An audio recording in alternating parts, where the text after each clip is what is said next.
Disclaimer. आप जो सुनने जा रहे हैं वह सिर्फ एक कहानी है। हाँ, एक ऐसी कहानी जो सिर्फ हमारी कल्पना की दुनिया में मौजूद है। इसमें बताई गई हर बात बस मनोरंजन के लिए है। किसी भी धर्म, व्यक्ति या जगह से इसका कोई लेना देना नहीं है। अगर आप ऐसी ही और मजेदार कहानियां सुनना चाहते हैं तो VIP स्टोरीज को सब्सक्राइब करना और इस वीडियो को लाइक करना न भूलें। चैप्टर एक पुरानी मस्जिद का हुजरा। गुजरात के एक छोटे से गांव में एक पुरानी मस्जिद थी। मस्जिद के पीछे एक छोटा सा हुजरा था जहां पहले एक बुजुर्ग आलिम रहते थे। लोग कहते थे वो बहुत परहेजगार थे और हर वक्त कुरान पढ़ते रहते थे।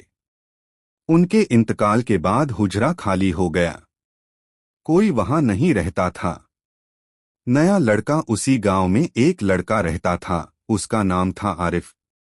वो नमाज पढ़ता था लेकिन दीन की सही समझ नहीं थी। एक दिन इमाम साहब ने कहा, अगर दीन सीखना है तो मस्जिद के हुजरे में आकर बैठा करो। आरिफ ने हाँ कर दी। पहला दिन जब वो हुजरे में बैठा तो उसे अजीब सुकून महसूस हुआ। दिल हल्का हो गया, आंखों में आंसू आ गए। उसने पहली बार दिल से दुआ मांगी। रूहानी एहसास। रात को उसे सपना आया, वही बुजुर्ग आलिम उसे कुरान पढ़ा रहे थे। सुबह उठकर वो सीधा मस्जिद गया। अब उसका दिल नमाज में लगने लगा था। Chapter ending. लोगों ने नोटिस किया, आरिफ बदल रहा था। अब वो झूठ नहीं बोलता था, नजरें झुकाकर चलता था और हर वक्त दुरूद पढ़ता था।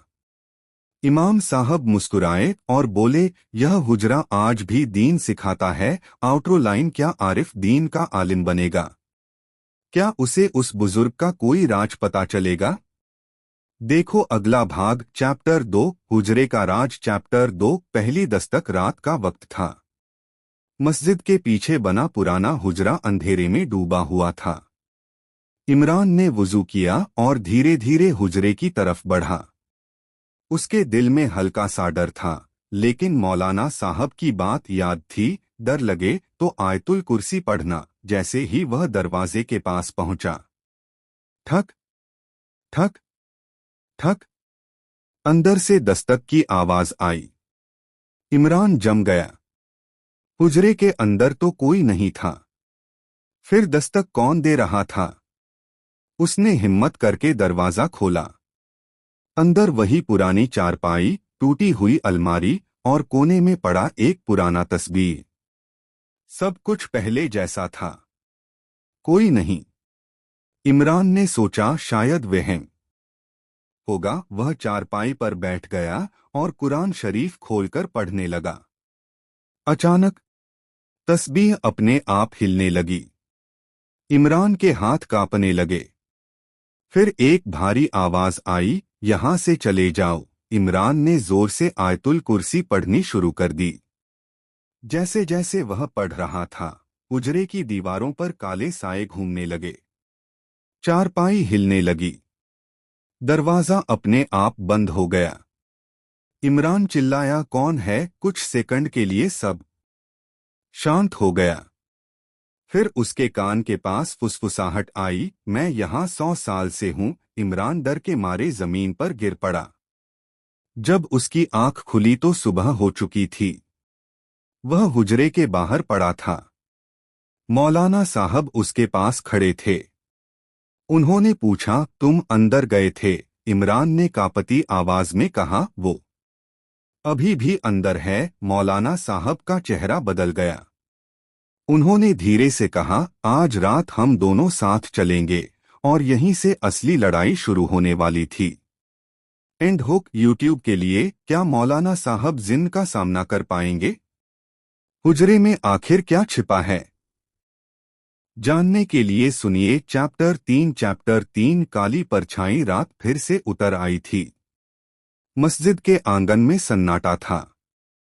सिर्फ हवा की आवाज और दूर कहीं कुत्तों के भौंकने की आवाज सुनाई दे रही थी। इमरान डर रहा था, लेकिन इस बार वह अकेला नहीं था। उसके साथ मौलाना साहब थे। मौलाना साहब ने कहा, डरना मत। जो भी होगा अल्लाह के हुक्म से होगा। दोनों हुजरे के दरवाजे तक पहुंचे। दरवाजा बंद था, लेकिन अंदर से किसी के चलने की आवाज आ रही थी। ठक ठक ठक। इमरान ने कांपते हुए कहा, अंदर कोई है? मौलाना साहब ने दरवाजा खोला। अंदर घुप अंधेरा था। उन्होंने टॉर्च जलाई और जैसे ही रोशनी कमरे के कोने में गई, वहां एक काली परछाई दीवार से चिपकी हुई खड़ी थी। उसकी आंखें लाल थीं और वह इंसान जैसी नहीं लग रही थी। इमरान पीछे हट गया। मौलाना साहब ने ऊंची आवाज में पढ़ना शुरू किया, आयतुल कुर्सी। जैसे जैसे वो पढ़ रहे थे, परछाई दीवार पर चढ़ने लगी और छत तक पहुंच गई। फिर अचानक छत से उल्टी लटक गई। इमरान चीख पड़ा। हुजरे का दरवाजा जोर से बंद हो गया। टॉर्च बंद हो गई। पूरा कमरा अंधेरे में डूब गया। तभी वही भारी आवाज गूंजी, यह मेरा घर है। मौलाना साहब ने बिना रुके पढ़ना जारी रखा। उन्होंने इमरान से कहा, डरो मत, पढ़ते रहो। इमरान रोते हुए आयतुल कुर्सी पढ़ने लगा। अचानक कमरे में तेज हवा चलने लगी। पुरानी अलमारी अपने आप खुल गई। उसमें से मिट्टी से भरा एक पुराना बक्सा गिरा। जैसे ही बक्सा खुला, अंदर से एक पुरानी हड्डी और काला धागा निकला। मौलाना साहब चिल्लाए, यही वजह है, इस पर किसी ने बंदिश की है। परछाई और गुस्से में आ गई। दीवारों पर खरोंच के निशान बनने लगे। फिर वह तेजी से मौलाना साहब की तरफ बढ़ी और यहीं टॉर्च अपने आप जल गई। परछाई गायब थी। कमरा शांत हो गया, लेकिन फर्श पर काले पैरों के निशान बने हुए थे, जो सीधे बक्से तक जा रहे थे। मौलाना साहब ने धीमी आवाज में कहा, यह जिन्न बंधा हुआ है और जिसने इसे बांधा था वह अभी जिंदा है। इमरान का दिल जोर से धड़कने लगा। अब सवाल यह था, किसने किया था यह काम और क्यों? एंड हुक जिन्न को किसने बांधा? उस बक्से में किसकी हड्डी थी? जानने के लिए सुनिए चैप्टर 4। बंदिश का राज। मौलाना साहब ने बक्से को कपड़े में लपेट दिया। उनका चेहरा अब पहले जैसा शांत नहीं था, वो बहुत गंभीर हो गए थे। इमरान ने डरते हुए पूछा, ये हड्डी किसकी है? मौलाना साहब ने धीमी आवाज में कहा, यह किसी इंसान की हड्डी है और इस पर काला जादू किया गया है। इमरान के पैरों तले जमीन खिसक गई। हुजरे के बाहर आते ही मौलाना साहब ने दरवाजा बंद किया और उस पर आयतें पढ़कर दम किया। फिर उन्होंने कहा, आज रात कोई भी मस्जिद के पीछे नहीं जाएगा। पुरानी बात। मौलाना साहब इमरान को मस्जिद के पुराने कमरे में ले गए। वहां एक बहुत पुरानी रजिस्टर रखी थी। उसमें लिखा था कि आज से करीब 70 साल पहले इस हुजरे में एक फकीर रहता था। वह बहुत नेक आदमी था, लेकिन गांव के कुछ लोग उससे नफरत करते थे। एक रात अचानक वह गायब हो गया।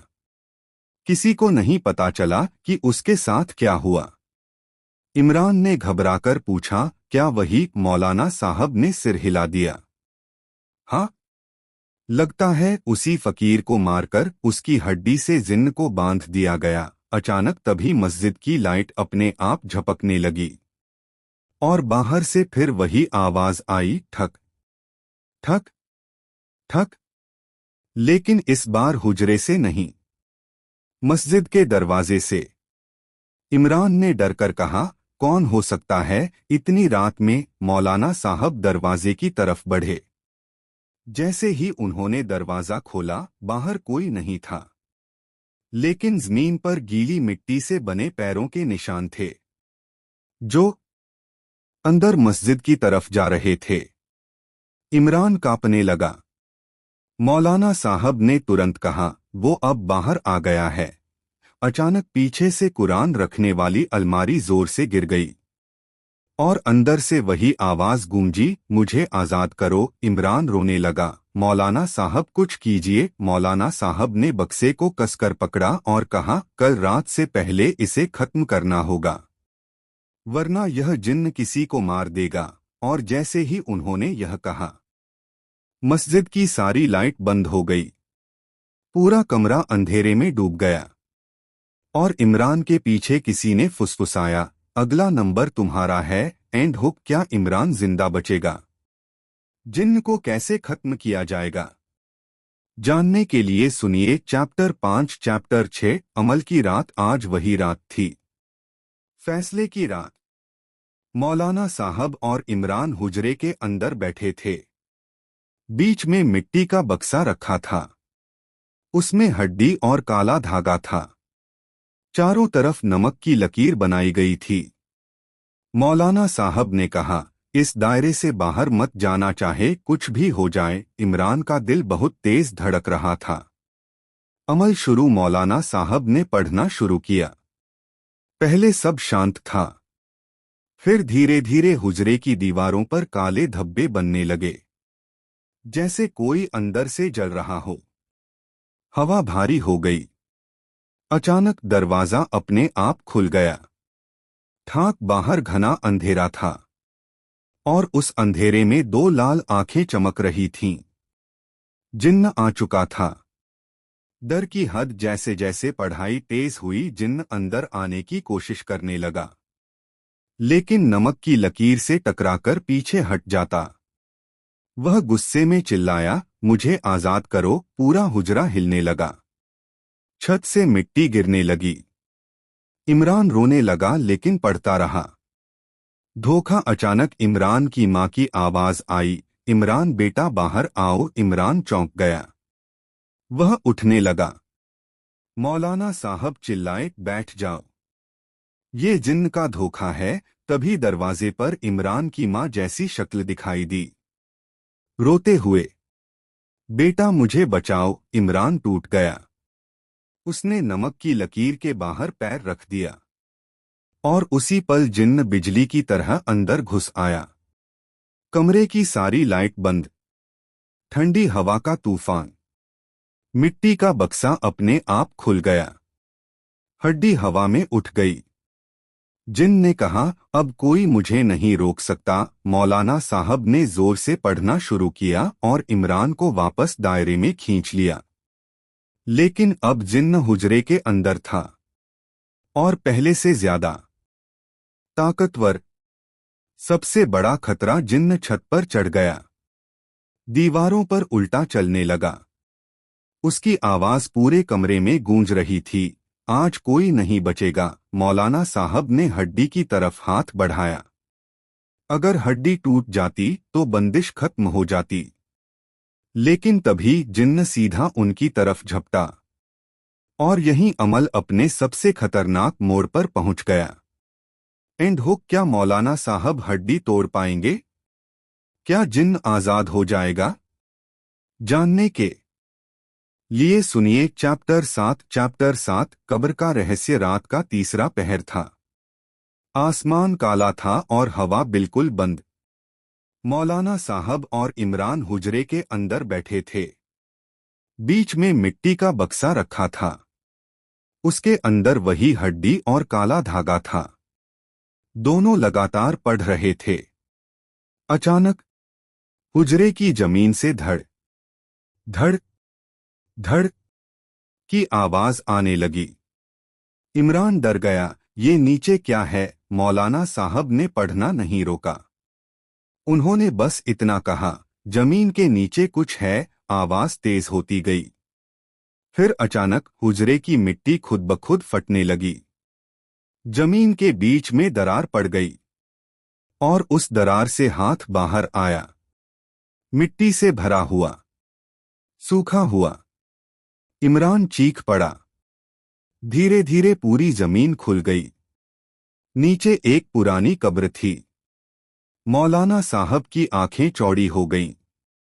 यह उसी फकीर की कब्र है। कब्र का पत्थर टूटा हुआ था, उसके अंदर से ठंडी हवा निकल रही थी और उसी वक्त हुजरे की दीवार पर फिर वही काली परछाई दिखाई दी। इस बार वह और भी बड़ी थी। उसने गुस्से में कहा, मेरी हड्डी वापस करो। मौलाना साहब समझ गए, यह जिन्न उस फकीर से जुड़ा हुआ था। शायद उस फकीर को मारकर उसकी हड्डी से जिन्न को बांधा गया था। जैसे ही मौलाना साहब ने पढ़ना तेज किया, कब्र के अंदर से रोने की आवाज आने लगी। मुझे इंसाफ चाहिए। इमरान के हाथ कांपने लगे। उसे लग रहा था जैसे कोई उसे कब्र की तरफ खींच रहा हो। वह धीरे धीरे कब्र की तरफ बढ़ने लगा। मौलाना साहब ने जोर से कहा, इमरान पीछे हटो। लेकिन इमरान रुक नहीं पा रहा था। उसकी आंखें खाली हो गई थीं, जैसे कोई उसे कंट्रोल कर रहा हो। वह कब्र के बिल्कुल पास पहुंच गया और अचानक कब्र के अंदर से काला धुआं निकला और इमरान के अंदर घुस गया। इमरान जमीन पर गिर पड़ा। उसकी आवाज बदल गई। अब वह खुद बोल रहा था, लेकिन आवाज किसी और की थी। अब अमल बंद करो, वरना इसे मार दूंगा। मौलाना साहब के सामने सबसे बड़ा इम्तिहान था। अगर पढ़ना रोकते तो जिन्न जीत जाता, अगर नहीं रोकते तो इमरान की जान खतरे में थी। एंड हुक, क्या इमरान जिंदा बचेगा? जिन्न उसके शरीर से कैसे निकलेगा?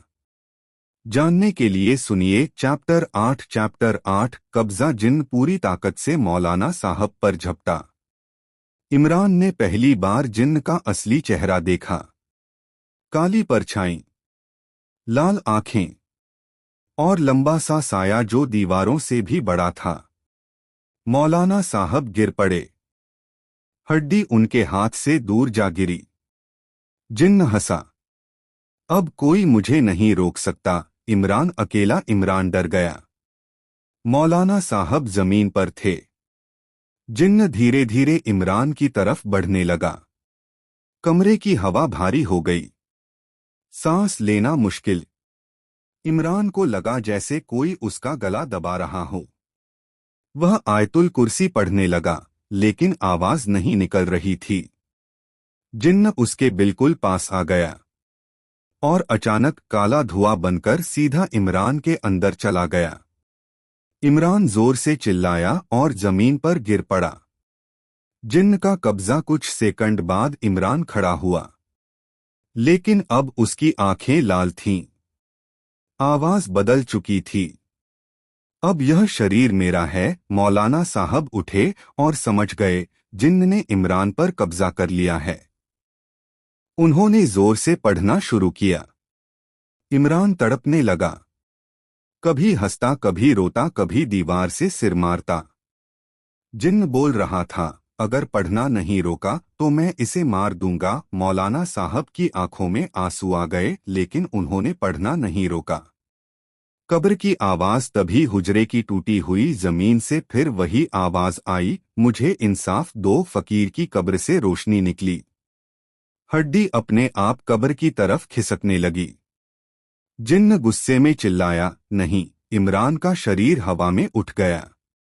वह छत से टकराया।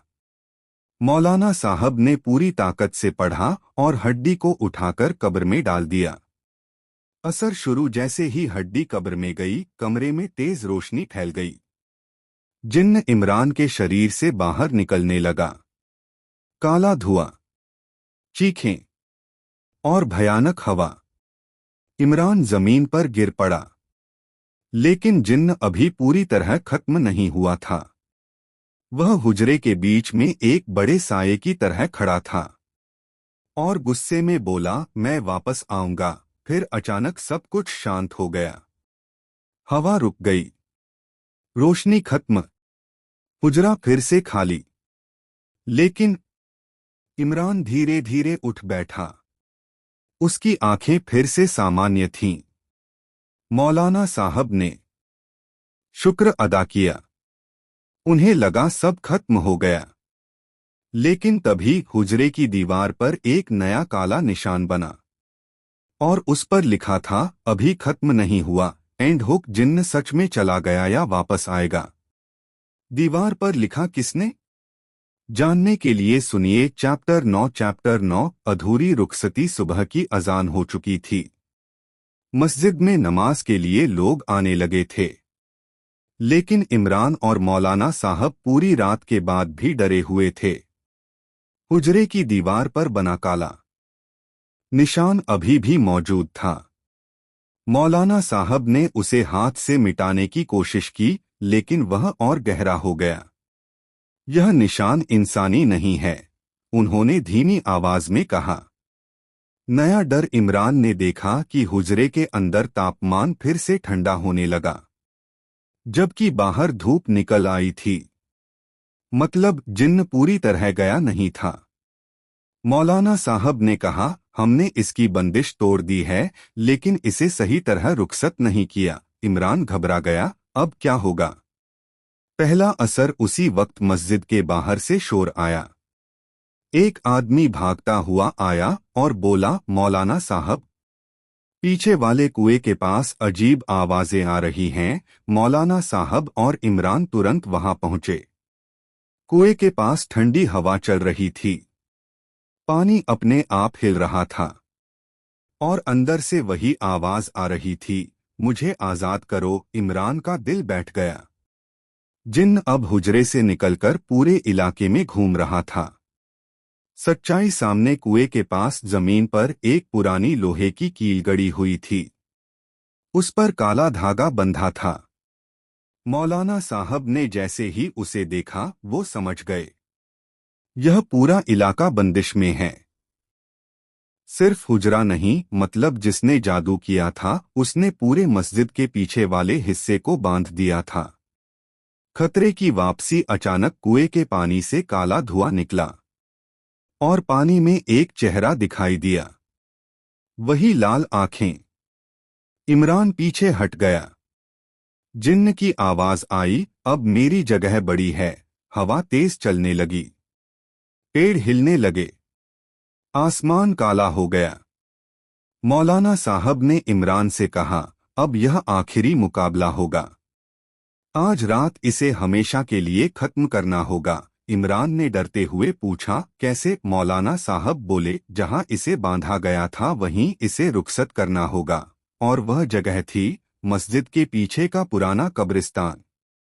एंड हुक कब्रिस्तान में क्या होगा? क्या जिन्न आखिरी बार हमला करेगा? जानने के लिए सुनिए चैप्टर 10 कब्रिस्तान की रात। आज आखिरी रात थी, फैसले की रात। मस्जिद के पीछे का पुराना कब्रिस्तान घने अंधेरे में डूबा हुआ था। टूटे हुए कब्रों के पत्थर और सूखे पेड़ माहौल को और डरावना बना रहे थे। इमरान का दिल बहुत तेज धड़क रहा था।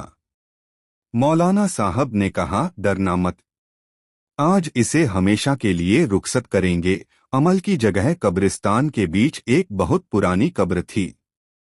मौलाना साहब ने बताया, यहीं उस फकीर को दफनाया गया था। जमीन अभी भी थोड़ी टूटी हुई थी। उन्होंने नमक का दायरा बनाया और इमरान को अंदर बैठाया। फिर पढ़ाई शुरू हुई। जिन्न का आगमन। कुछ ही मिनटों में हवा तेज हो गई, पेड़ जोर जोर से हिलने लगे, कब्रों से मिट्टी गिरने लगी, और अचानक कब्रिस्तान के एक कोने में काला धुआं उठने लगा। वह धुआं धीरे धीरे एक बड़े साये में बदल गया। लाल आंखें, भारी आवाज, तुम मुझे खत्म नहीं कर सकते। इमरान ने आंखें बंद कर लीं और पढ़ता रहा। सबसे बड़ा धोखा। अचानक इमरान को अपने अब्बू की आवाज सुनाई दी, बेटा उठो, घर चलो। उसने आंखें खोल दी।